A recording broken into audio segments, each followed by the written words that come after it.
My name is Logan Knight. I'm a senior genealogy librarian here at the Allen County Public Library. I hope you're all going to come and visit me after in between your sessions. One of my specialties here at the center is passenger lists.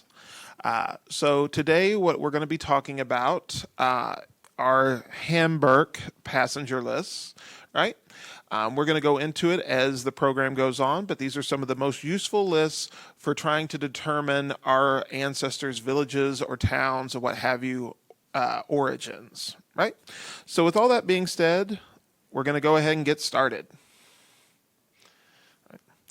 Keep, ancient lands, your storied pomp, cries she with silent lips.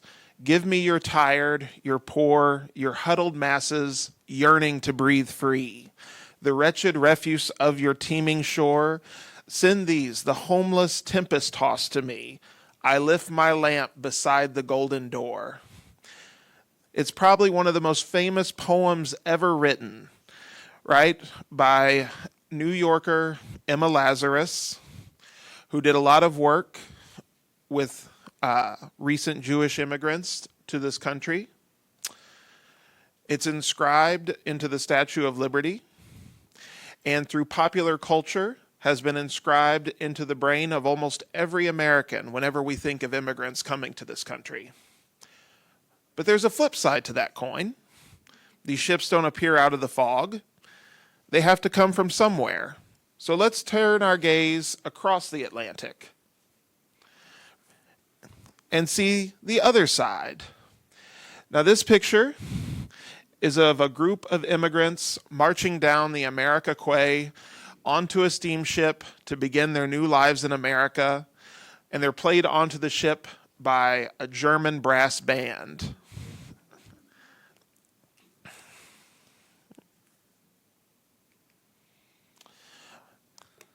So why Hamburg?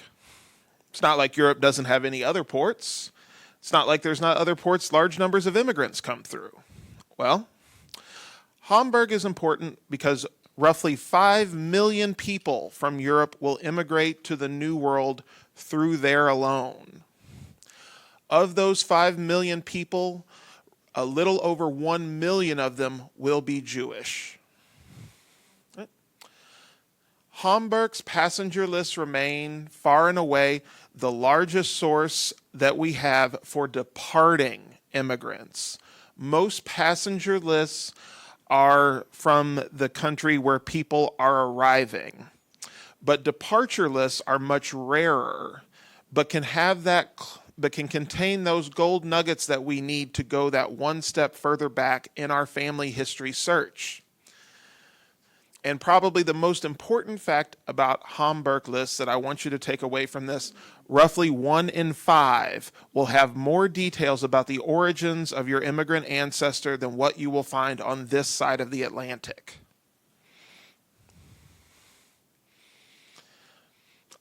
So I'm going to talk a little bit about why Hamburg, how this whole system evolves, because I think it's a good idea to ground ourselves in the history of it so that we can then understand why our ancestors would come through this city and how it all worked, right? If you can understand that, a lot of other things along the way will become easier.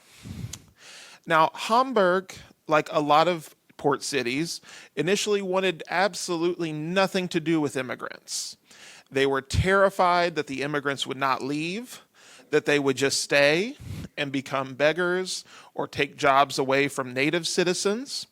Hamburg actively discouraged people from trying to immigrate through there, passing a wide variety of laws against it, basically.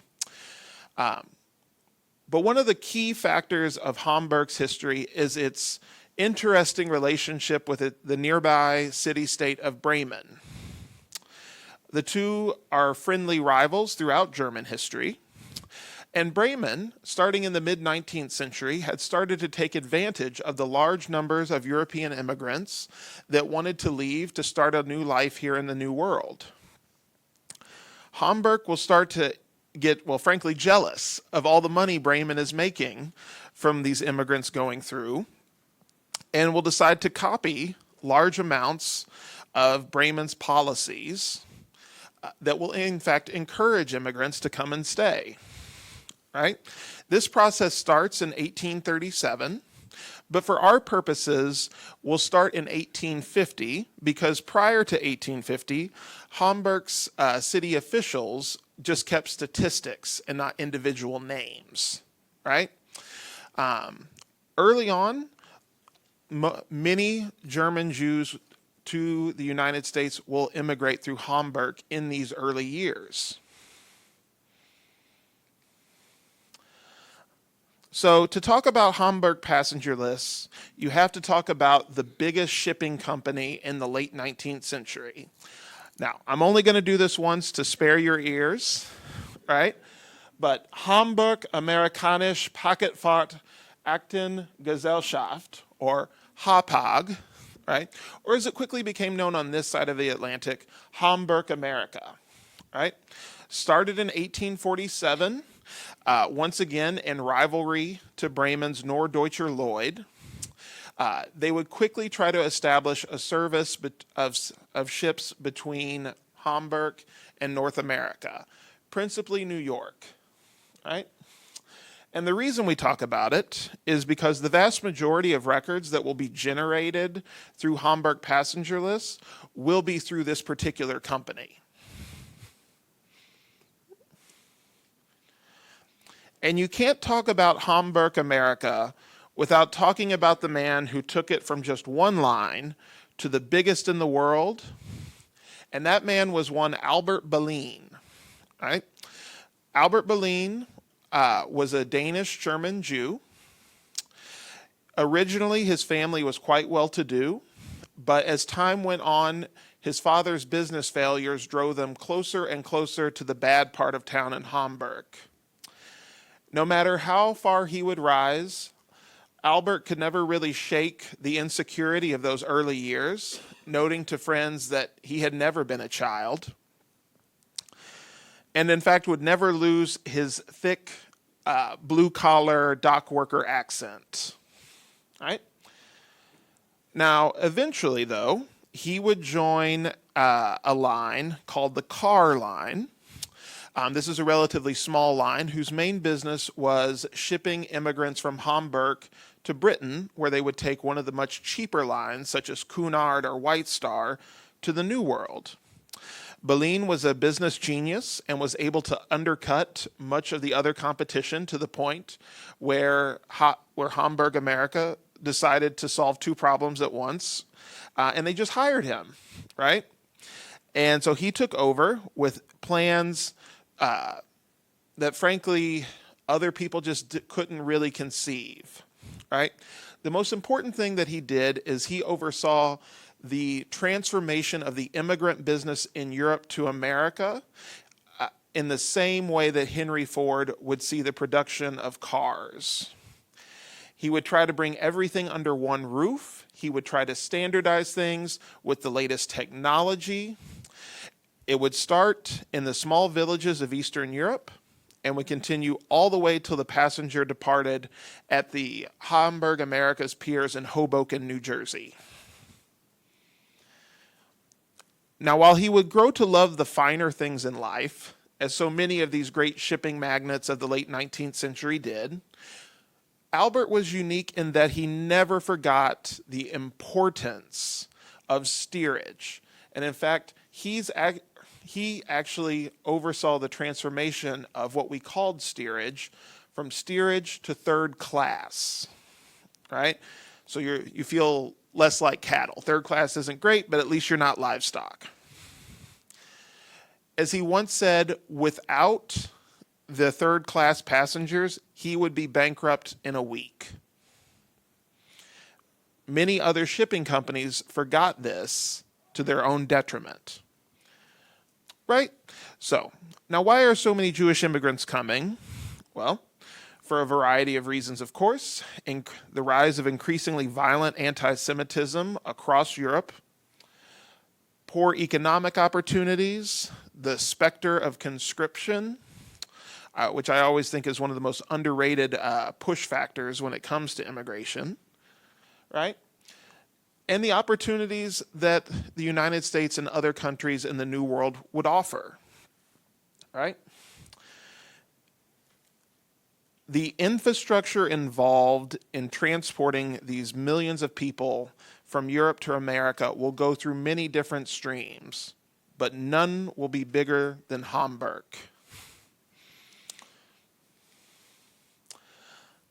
So I mentioned a little bit about how Albert oversees the streamlining of the immigrant service.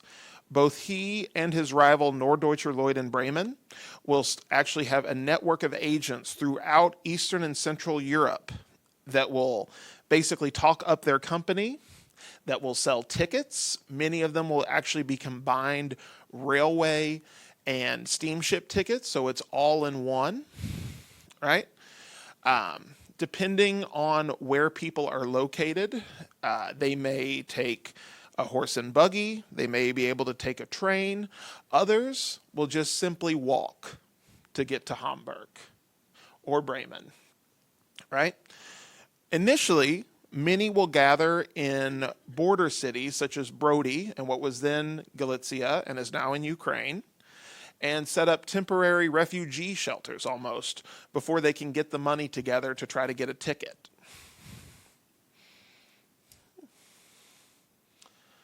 Right. Now, it's often quite illegal to try to cross the borders in Europe, even at this relatively relaxed time. So there's a lot of issues with getting across it, right? That being said, more unsurprisingly, people being people, they find ways to get across. One of the most famous examples, a man who became Samuel Goldwyn of Metro-Goldwyn-Mayer, the most successful studio from the golden age of Hollywood, more stars than there are in the night sky. He famously tried to bribe a German border guard. The guard accepted the bribe and was still going to turn him away.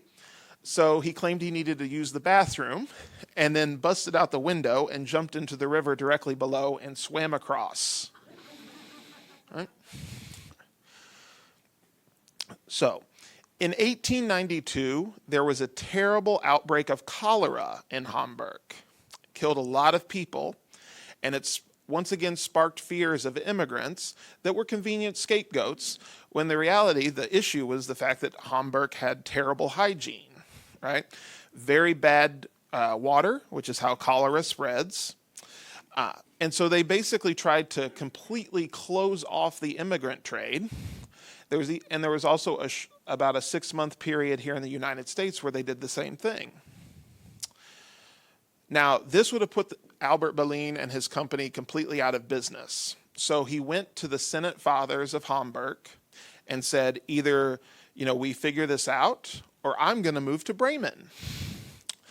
So that was enough for them to agree that if he would build an immigrant processing center where the immigrants in question could be kept completely separate from the larger population of Hamburg, they would agree to continue to allow the business to go forward. All right? The German government also reached an agreement with both Hamburg America and Norddeutscher Lloyd, where they outsourced the Russian border patrol to both of these steamship companies.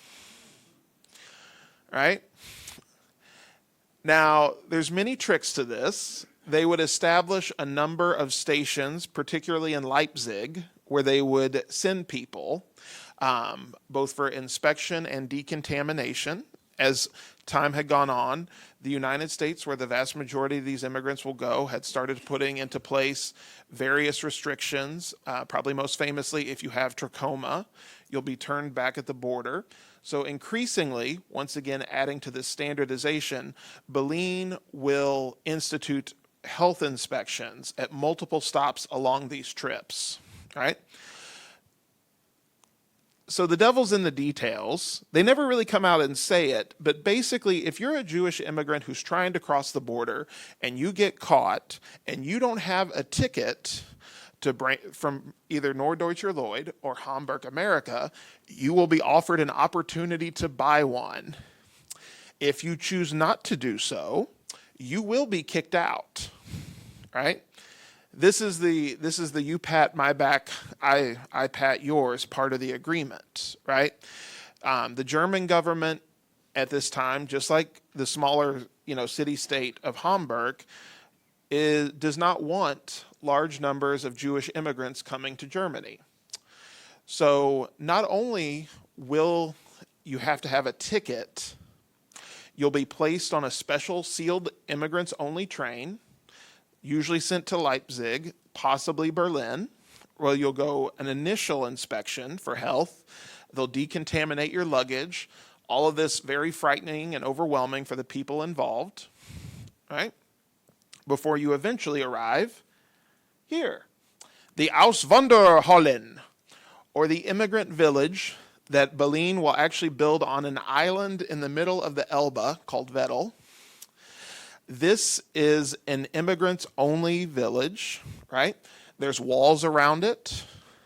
It could accommodate roughly 5,000 immigrants at a time, and you would actually stay in sort of like dormitories if you were, economically the more, what do you call it, more run-of-the-mill, I suppose. But there's actually 2 hotels here as well, Hotel Nord and Hotel Sud, if you have a little bit more money. Though I should note, the dormitories are heavily discounted to encourage people to stay there. If you were a Jewish person from the Austro-Hungarian Empire, you did have the option to stay somewhere else in Hamburg. If you were from the Russian Empire, you did not. There is a police station here to ensure both that nobody goes in and nobody goes out, right? Now, one of the reasons why Hapag would be so successful with attracting Jewish immigrants is because Berlin, Jewish himself, would, for the first time, actually start to cater to Jewish customers. He would institute a kosher kitchen aboard his ships, as well as here at the immigrant village. He would ensure that there was a synagogue in operation there. There's a synagogue, a Catholic church, and a very tiny Protestant church as well, which would give you an idea of the various religious backgrounds of the folks coming through here. And even on the ships themselves, they would often have rabbis. Right? So now I'm going to show you a couple photos of what the Auswanderhallen would have looked like at its height. Right? I should note, just as you have the brass band that played them down the America Quay, there would be musical performances every single day, whether people liked it or not. Right? And I will note where I got the title from this program, Mein Feld ist die Welt. That can be translated many ways, but probably the most accurate way is the world is my domain. Right? Hapag, of course, the lion's share of the business is the North Atlantic, but I should note they start running ships to South America, Africa, the Pacific, right? This is Imperial Germany's height before the crushing defeat of World War I, and Albert Berlin and Hapag are at the forefront of all of this. This slogan will be slapped on just about everything, right? Here you can see some folks eating in the communal kosher kitchen. Well, dining room, I guess, but prepared in a kosher kitchen. All right, so immigration is increasingly becoming a big business, right? New technologies such as railroads and steamships have enabled the price and time required to drop considerably, right? So what was once something in the nature of $3,000 has dropped to, depending on when you go, roughly $600 in today's money, right? And then I should note that's when things are stable. The Atlantic is almost certainly has too many shipping lines. They're constantly competing with each other for various immigrants. Norddeutscher Lloyd, for example, will pioneer the art of giving away things to entice people onto it, such as like fine china, a nice memorial plate if you agree to take their ship, things of that nature, right? Berlin, though, because he's once again never forgets how important steerage is, or I apologize, third class, right? will always maintain extremely high qualities for it in a way that his other competitors will struggle to catch up, right? Not just catering to Jewish immigrants, but also just simply including like clean facilities, a higher number than other lines will have for staff service, clean dormitories, things of that nature. It's, it's not luxury, but it's not that bad either. And I should note, while certain ships, such as the Deutschland, will capture the public's imagination, the vast majority of immigrants will come over on their 4 P-class liners that can hold up to 2,000 people at a time in third class alone. Those will be the Pennsylvania, the Pretoria, Patricia, and the Graf Waldersee. This is a photo of what folks will see on the other side of the Atlantic, the very extensive dockyards here at Hoboken, New Jersey. Right? So after you go to Ellis Island for the inspection, this is where you will come, right? And if you're a Jewish immigrant who's not going to New York City, but somewhere else in the country, this is another advantage for Hauppauge, because if you land in Hoboken, you can literally march off the pier and go to the New York Central or Pennsylvania Central Railway Station that's right next to it and take your train to wherever it is you're going. Sadly, this dream came crashing down with the outbreak of World War I that Albert Berlin had tried very hard to prevent, right? As soon as war breaks out, the immigrant ships stop, of course, because now the North Atlantic is a war zone. Germany, of course, loses the war. Almost its entire fleet is seized as part of Germany's war debt to the Allies, right? Albert himself, who has grown to enjoy a very comfortable life, will be shocked by all of this. In fact, many communist-leaning workers will actually burst into his office and almost give him a heart attack and show just how far he's come down in the world. It's not entirely sure, but it does look like Albert did end up committing suicide shortly after this, as his dream had basically ended. Everything that he had worked so hard for was just gone overnight, right? Now, both Hauppauge and its rival, Norddeutscher Lloyd, will survive and will actually come back after the war. But of course, in the early 1920s, the doors to the United States will shut, thus dooming any attempts to revive this once great immigration system, right? Well, that's nice, Logan, but what does that mean for me? Right? So let's talk about the passenger lists themselves, right? As I said earlier, they start in 1850. Initially, they will be broken down into direct lists and indirect lists, right? Now, what that means, it's just like when you take an airplane today, right? If I fly from New York to London, right, there's a direct flight, right? But most flights that we take, it'll be Chicago to Atlanta to London. Indirect flights will be cheaper, right? That's why most people do them, even though it's often more inconvenient and takes longer. Same thing with ships, right? Initially, the British ships are much cheaper, so much of Hauppauge's business will be transporting immigrants from Hamburg to England's east coast, like Hull, places like that, where they'll take a train to Liverpool and then take one of the cheaper British lines to America, right? That being said, by 1901, Hauppauge is so successful, they don't do indirect, I keep wanting to say indirect flights, but indirect shipping anymore. It's all pretty much straight from Hamburg to the New World, right? So initially, the categories will reflect the demands made by American law in the customs passenger list passed in 1820, right? But the key factor here is, which the five categories, right? Name, age, where you're coming from, where you would like to go, and gender, right? But the trick with the Hamburg lists is that they will be more specific, right? On the American side, you'll see Germany, Russia, Poland, not very helpful. But many of the Hamburg lists will be much more specific. And as time goes on, they will get more detailed, and as they update to reflect what the American law of the late 1890s, early 1900s will start to demand, right? So you're talking about Hamburg to America. Yes. I found plenty of those. Hamburg to England. Yes. Yes. Well, we will actually I'll show you an example here later. All right. So there are handwritten indexes to these various lists, right, for both direct and indirect.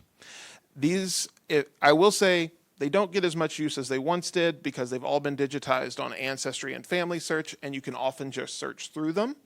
But of course, I'm sure I don't have to tell you fine folks the perils of transcription errors, right? So if you cannot find your immigrant ancestor and you're 99% sure they went through Hamburg, or you just want to check, the indexes are a great place to start. They go by year, and they are organized alphabetically, right? But only to a point. All the A's, for example, will be together, but it will not be alphabetical from there. So give with one hand, take with the other. Where do you find those? So you can access them for free on Family Search. That being said, I usually prefer to use them on Ancestry because the interface is just easier to use. But either one can work. Right? These are some of the main categories that you'll see in Hamburg lists. I'm not going to talk about this too much because it is available in your frankly lovely handout, I might say. But it's a good idea because, unsurprisingly, they will be kept in German, right? And that can intimidate people, but the important thing to remember with any of this is that bureaucracy looks the same in any language, right? We're not translating the sorrows of young Werther here. We just need to learn a few words like man, woman, United States, things like that. It becomes pretty easy once you get used to it. All right, so now I've tried to emphasize this, but I'm going to say it again. To do any kind of European research, you gotta have the village. It's not enough to have the country, the province, gubernia, whatever. You gotta have the village. And that's why these lists are so incredible, because roughly 1 out of 5 will give you that. All right, so let's start with some examples. All right, so this fine gentleman to my left is one Jacob Schiff. I'm cheating a little bit here because he's very famous, right? He was born in Germany, immigrated to the United States in about 1850.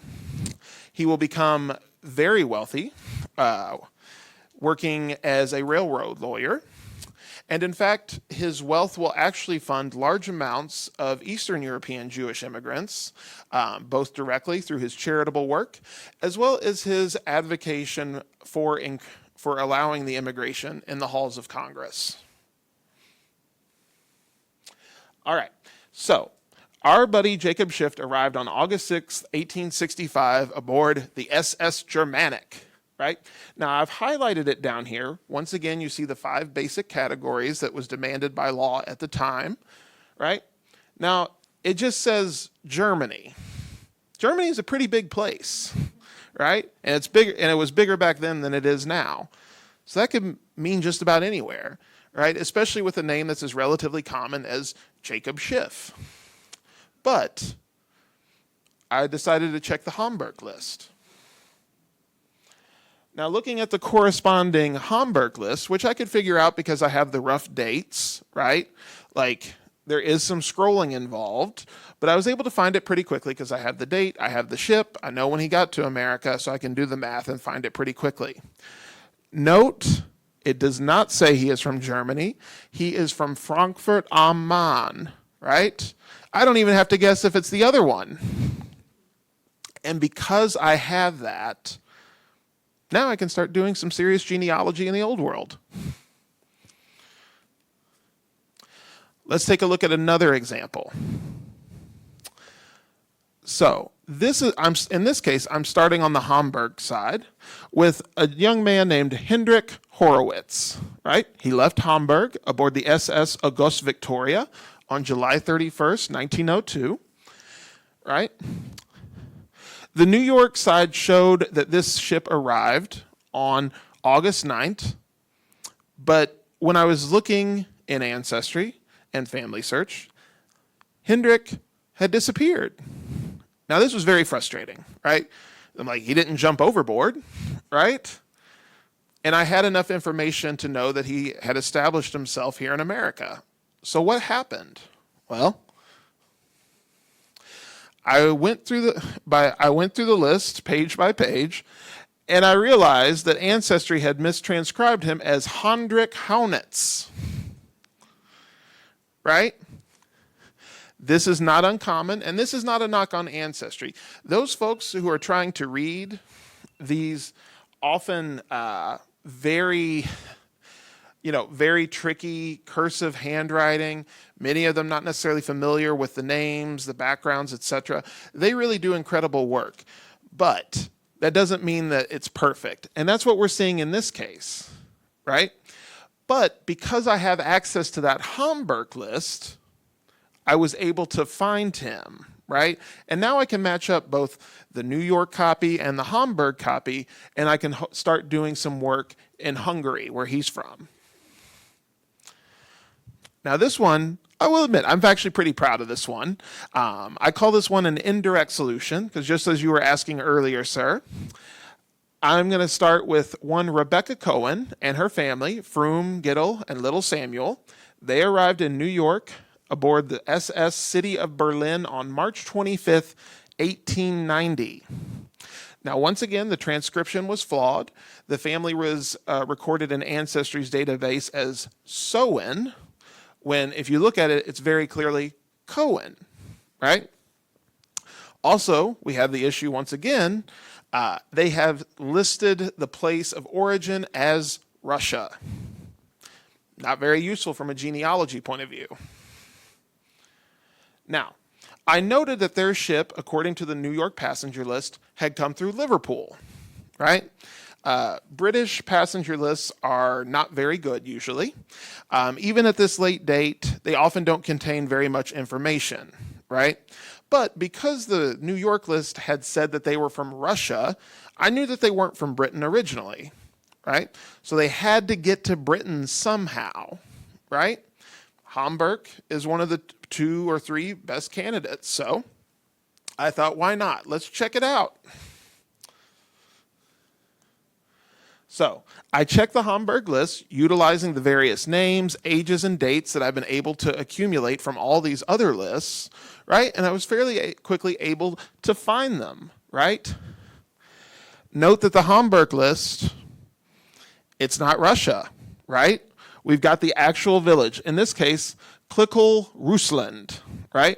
Which, after doing some nice work on Jewish Gen, very quickly revealed itself to be what is now, forgive me, folks, Klikolii, Lithuania.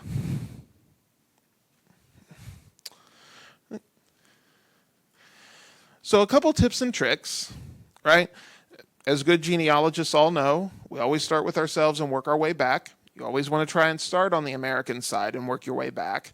That being said, don't be afraid to try, just taking a look at those Hamburg lists as well. Always check the scanned document. Do not trust the transcription, right? People don't know. No one will ever be as invested in your family's story and history as you are. So it always pays to take another look at it. Even when Ancestry or Family Search does transcribe things, they don't include everything, right? Particularly when you get to, like, say, the early 1900s, right? With those 20 plus categories, Ancestry may not transcribe them all. So it always pays to look at the original document when possible, right? If you can't find your immigrant, right, with some of these tips and tricks, remember to check the index, right? While it will eventually be combined in 1901, and generally speaking, yes, like just using the searchable databases will probably get you there. When in doubt, check them. After all, you've got nothing to lose. Yes, ma'am. For both the direct list and indirect list, how long will it take somebody from Hamburg to come to America or somebody going to Liverpool and then, I mean, Yes. So it really does depend. By the time that most like Eastern European Jewish people are leaving in like the 1880s, it's roughly going to take you 2 weeks to go from Hamburg to New York. That being said, things change. Eventually, the average, I believe, will be roughly 10 days. But of course, I should also note, all of these steamship lines are often competing with each other to see who can like get what they call the blue riband or the blue ribbon, right? Which is who can make the fastest crossing of the Atlantic, right? So for Hamburg, America, their ship Deutschland will often take the blue ribbon before losing it back to the Norddeutscher Lloyd ship. See here, I believe Kaiser Wilhelm. I'll have to double check on that one. But they'll often compete, so it really does depend. Liverpool, probably close to 2 or 3 days, because I should note, they're not going from Hamburg to Liverpool. They're going from Hamburg to Hull or one of those other smaller ports on England's east coast, then taking a train to Liverpool and departing from Liverpool there. All right. And then finally, oh, yes, ma'am. Are there any lists of where Balin had his offices within the Russian Empire to be selling tickets and promoting? No, unfortunately, it was all on an individual basis, right? It could be rabbis, it could be doctors, it could be lawyers. It was pretty much never a full-time occupation for people. It's a side gig. And so there's not really anything concentrated. And you have to remember too, especially when they're in the Russian Empire, it's technically, they're not allowed to immigrate, right? Now, this is often observed in the breach, shall we say, right? And of course, the Tsarist Empire, never the most competent, despite being often quite brutal. It's relatively easy to get across the border, but you don't want to advertise it, right? Particularly if you are a young unmarried man that they suspect of not having done his military service. Well, so that brings us to the end of what I'm going to talk about, but I'd like to turn it over to questions. I think we have, oh, okay. All right. Well, I tell you what, folks, I'm going to start here and we're going to work our way around. Yes, ma'am. Mm-hmm. Mm-hmm. My great-grandmother was Malka Rivka. Mm-hmm. On one she's listed as Malka, on the other she's listed as Rivka. Uh-huh. Is that like... It does happen. Can you repeat the question? Could you give me the mic so we can hear? Actually, that's probably a good idea. Okay. All right. All right. This is where we collaborate. Okay, so my great-grandmother came over. Her name in the old country was Malka Rivka. I have both the American and the Hamburg lists. On one, she's Malka. On the other, she's Rivka. And if she wasn't traveling with her son, I might not have put it together that that's her, because at that point, I didn't know that she had both names. That's an excellent question. So the most likely scenario there is basically the clerk on the American side had a bad day. It does happen. Of course, famously, one of the first things you learn in genealogy, the names were not changed at Ellis Island, all that kind of stuff. But what they don't tell you is that the people at Ellis Island were human, and even though they're just supposed to be reading off the list and like stamping it, they make mistakes, right?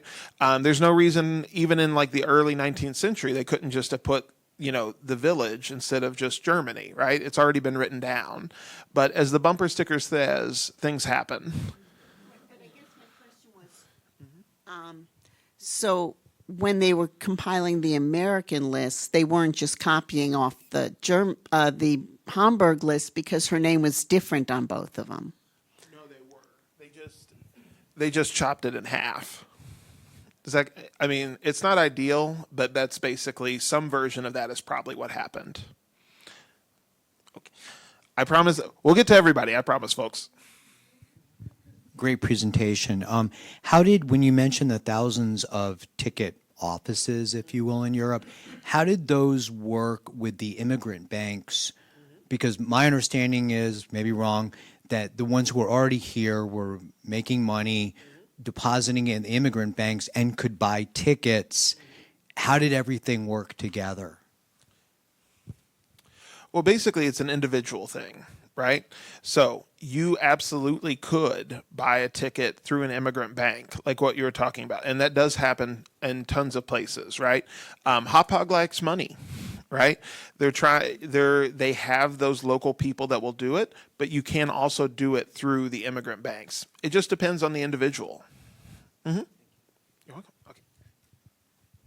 So I noticed that on one of your slides, you indicated that the port of embarkation eventually is Buenos Aires.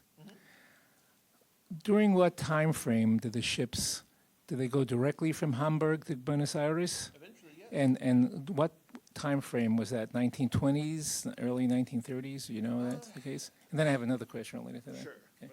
No, go ahead. One at a time. Right. So basically, just like the United States is getting all of these immigrants from, like, say, 1880s to the 1920s, the same process is taking part in Argentina, right? It's interesting now. There are actually a number of newspaper articles in the early 20th century, like, would this be the American century or the Argentinian century, right? So it's also a huge attractor for immigrants. Basically, it's roughly the same. Obviously, nowhere near as many people will go to Argentina as they will to the United States, but it's in the same time period. So you're going to be looking about like 1880 to about 1914, when once again the First World War breaks out, and and now it's a war zone, and then that pretty much slams shut.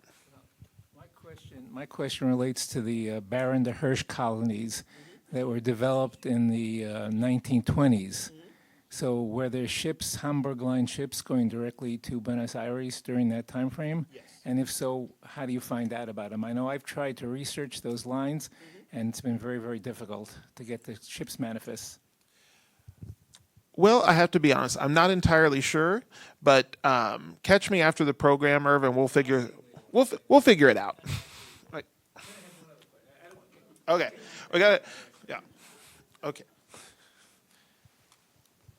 So are there similar lists from, for instance, Hamburg to Philadelphia or Hamburg to New Orleans?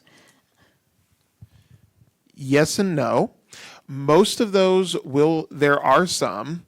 Those will be not so much Philadelphia. There will be some to New Orleans. Those will be heavily concentrated in the middle years of the 19th century, right? It just depends.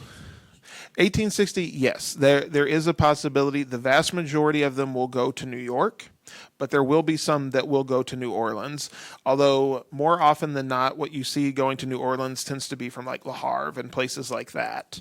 But there are some. Mm-hmm. You're welcome. Okay. One comment about going from Hamburg over, stopping in England. My relatives stopped for like 3 years, so they may stop and live there for a while, so you got to keep that in mind. The lore with my wife's grandfather was that he left, and it was right after the Titanic, so they took a lot longer because they went a lot lower. Is that actually something that might have happened? Yep. At least initially, people are scared. Oh, sorry. Right, Mike. Thank you. This might be the first time that anyone's told me that my voice is too soft. Yes, initially there is a wide-scale panic about the Titanic. In fact, Bellini himself is faintly contemptuous of the whole thing because he regards the Titanic as actually having been very poorly made. He says that the White Star Line used shoddy materials and workmanship to get it done on time. And a number of historians think he's correct, as they've done, ever since they found the Titanic in the 80s, they've done some work on some of like the rivets and stuff, and have found that they were definitely not of the highest quality that they should have been for that particular ship. I should also note too, the vast majority of costs when it comes to these steamship lines is fuel. right? And the more fuel you burn, the faster you go, but the more expensive it gets, right? So it could very well have also just been an excuse to save a little bit of money. My father left from Hamburg in 1937, and it took 3 weeks to get to the United States. And he arrived, and I've heard him say this many times growing up, on April 15th, 1937. He didn't mind paying taxes because April 15th was his Liberation Day. Now, my husband is the researcher. I'm a spouse here, but my husband found the ship's manifest, actually, and it said that Dad arrived on April 16th. So we're trying to reconcile that discrepancy. My husband thinks that it arrived late and then disembarked, but to my dad, he arrived on April 15th. So do you know anything? Honestly, I think your husband is probably right. But you have to remember, too, when, so often, like when these things happen, it's years after the fact, right? I'm sure I don't have to tell you folks when it comes to like naturalizations and things, I arrived on such and such date, and you find out it might be a year off, right?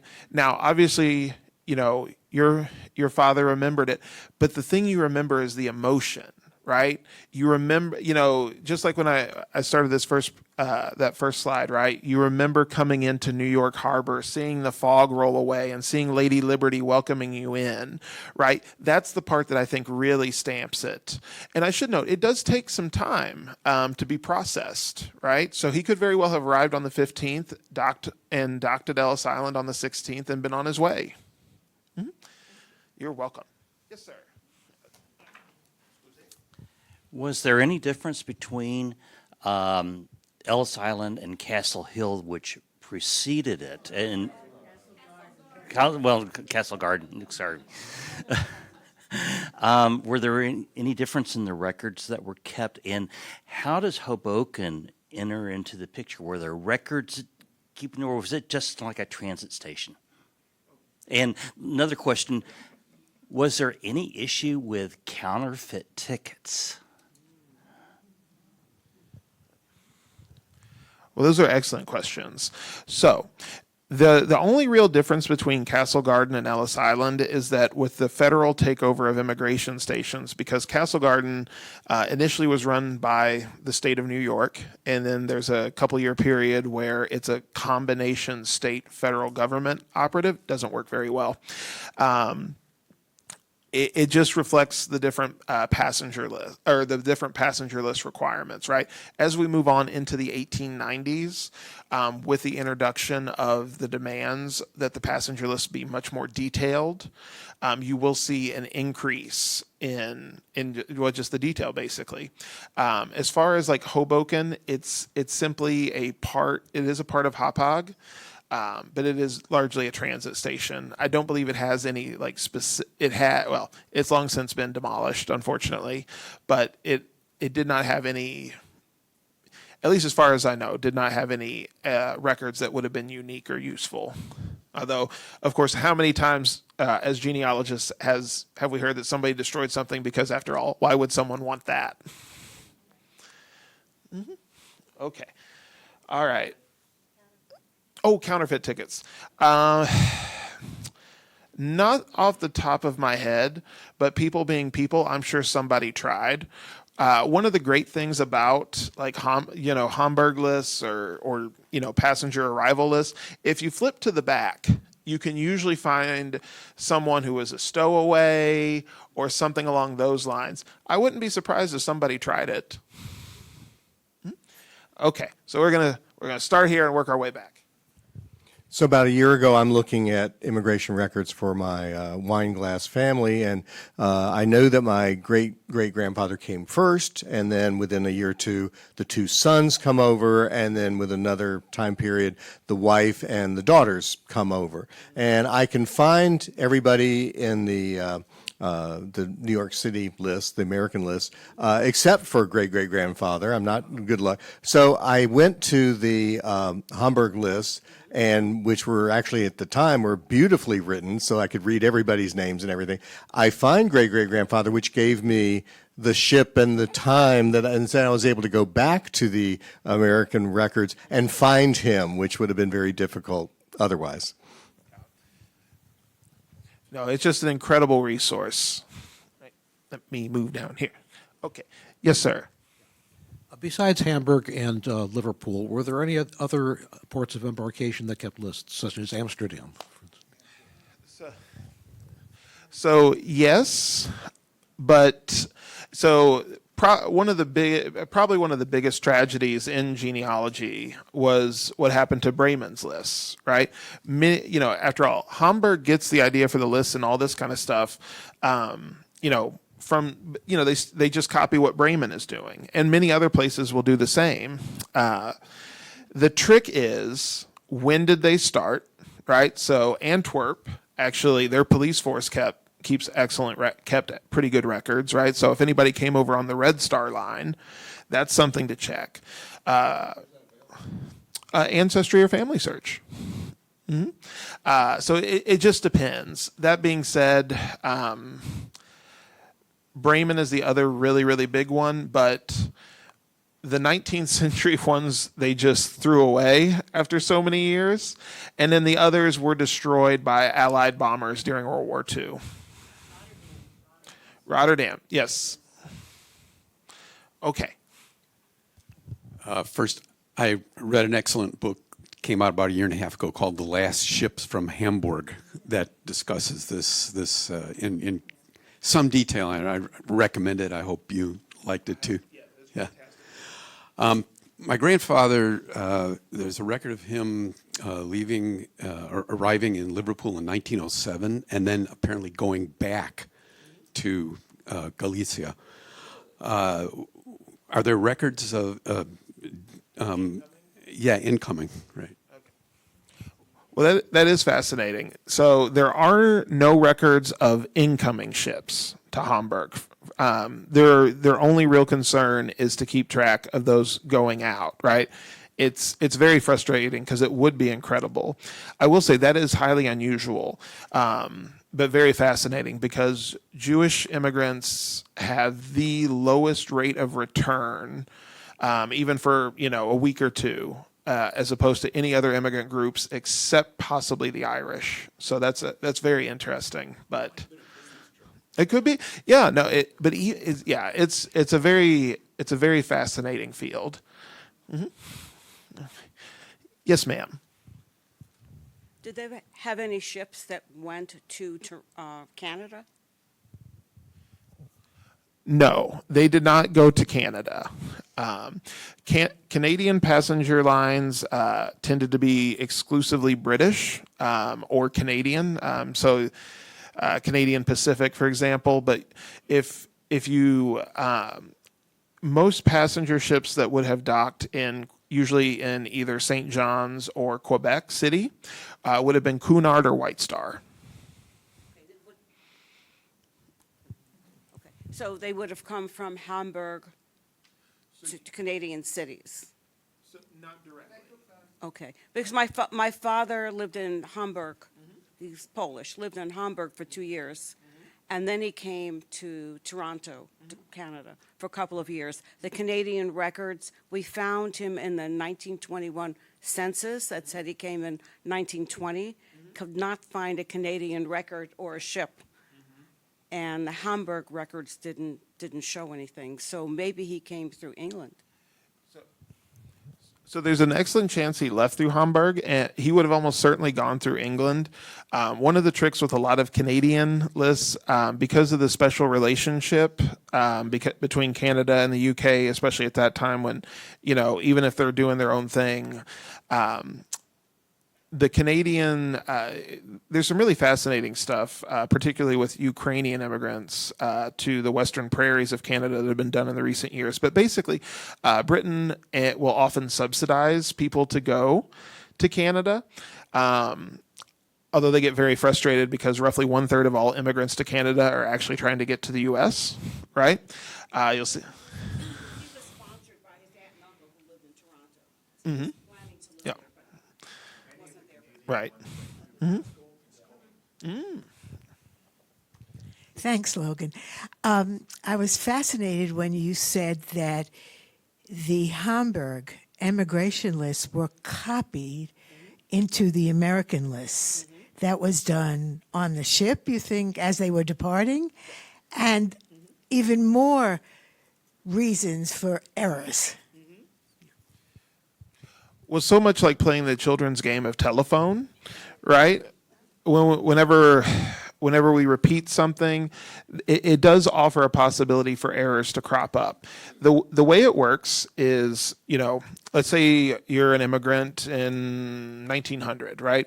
You're staying at the Auswandererhallen until one of the ships can arrive. They usually run about 3, so usually you can make about 1 trip a week. Right. They're once again, they're trying to standardize it.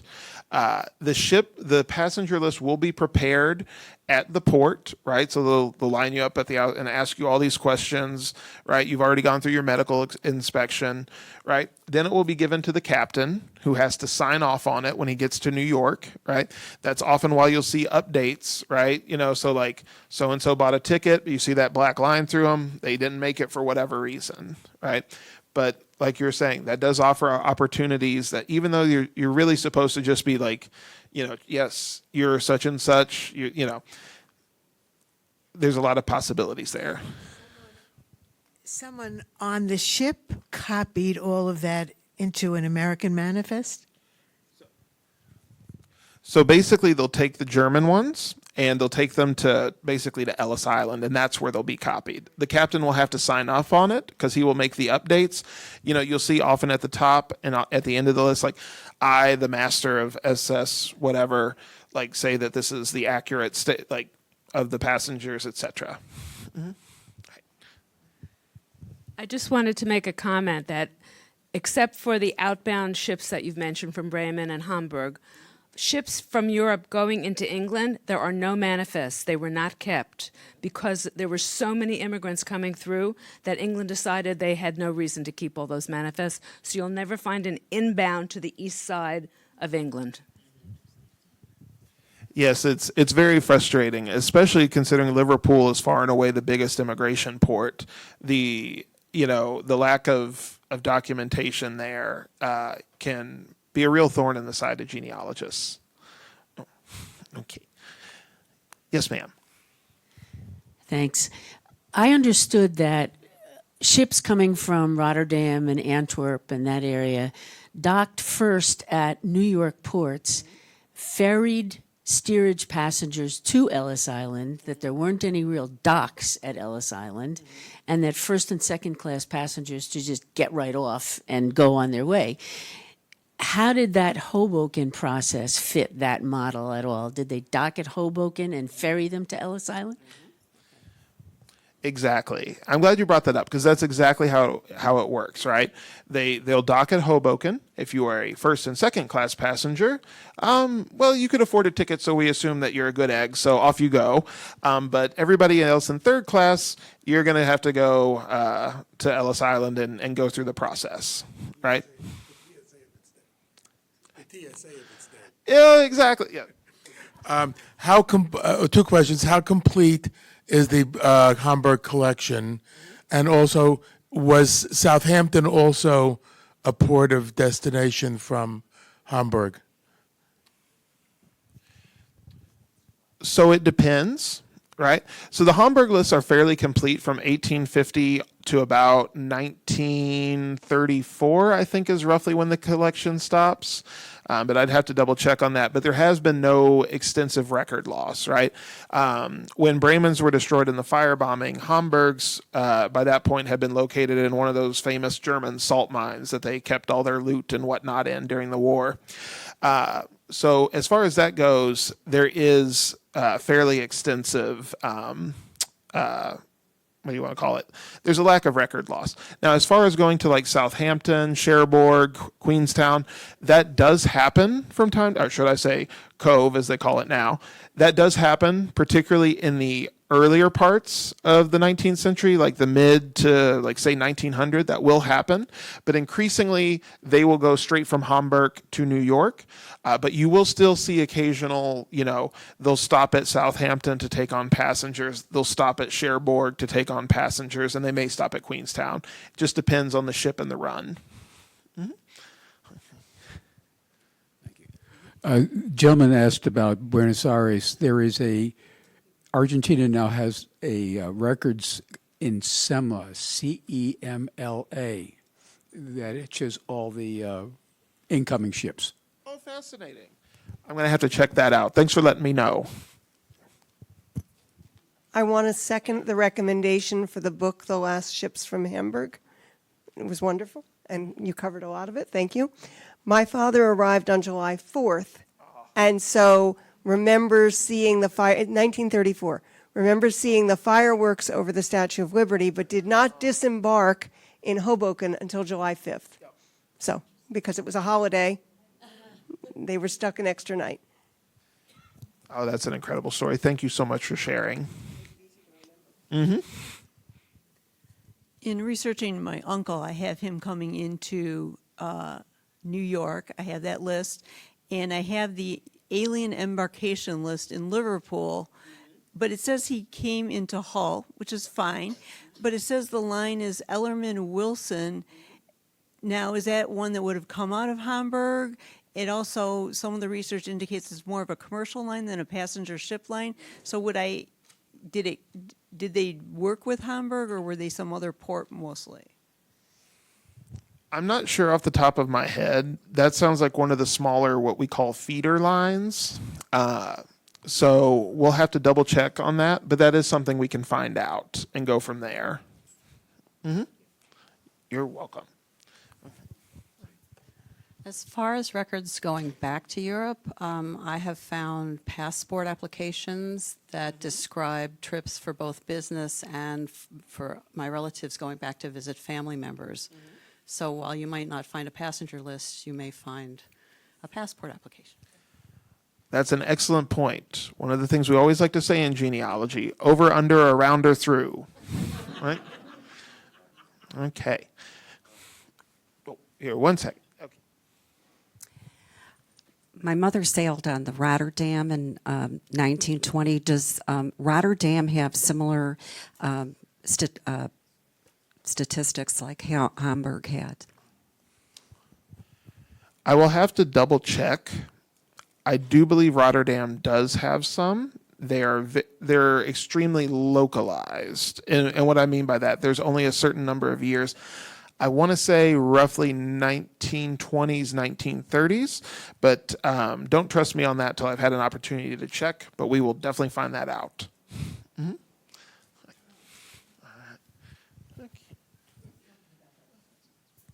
I have to say this has been one of the best presentations I have attended here. You've done a wonderful job, filled in a lot of good blanks. I was very surprised to hear about the dormitories in Hamburg. Were there similar places, lodgings available to immigrants in other ports? Nobody will go as far as what Albert Berlin will do. In other cities, like say Bremen, there will be, there won't be an organized thing like that. There will be dormitories, there will be cafeterias and things, but they're all run by locals. One of the reasons why Albert Berlin does this, it's not just because the Hamburg city officials are terrified of large numbers of immigrants coming in. It's also to protect the immigrants, right? Because, like Hamburg in particular early on had a reputation for large numbers of swindlers, right? Who, just think of it, right? Like you speak Yiddish, you're in a completely different country, you don't know, I'm sure it must have been a terrifying experience for so many people, right? And, you're constantly worrying about people like trying to steal from you, cheat you, sell you a fake ticket.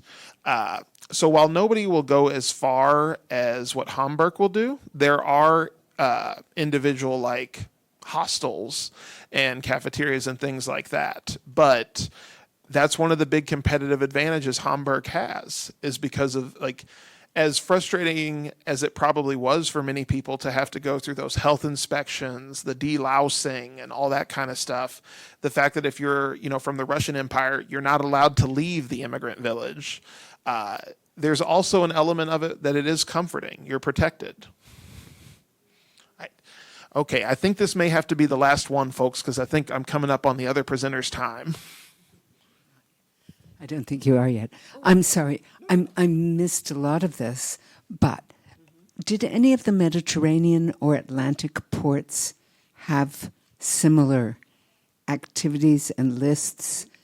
I'm wondering, for instance, Marseille or someplace in Bordeaux, So for France, the main departure point will not be Marseille or Bordeaux. It will be Le Havre. There are passenger lists from Le Havre, but they are very frustrating because they will only contain their concern is primarily with French ships, right? So if a ship from Bremen or Naples or Genoa that's a passenger ship for whatever reason ends up there, that will not be documented. But something from a French line coming to America, those often will be. They start, I want to say, in the mid-1800s. I forget exactly how far they go, just because by that point, Le Havre has dramatically declined as an immigration port. But we can double check. Mm-hmm. All right, let's see here. All right, thank you folks so much. I really appreciate you all coming out. And of course, if anybody has any questions, I will be at the Genealogy Center. Mm-hmm. Thank you. Thank you.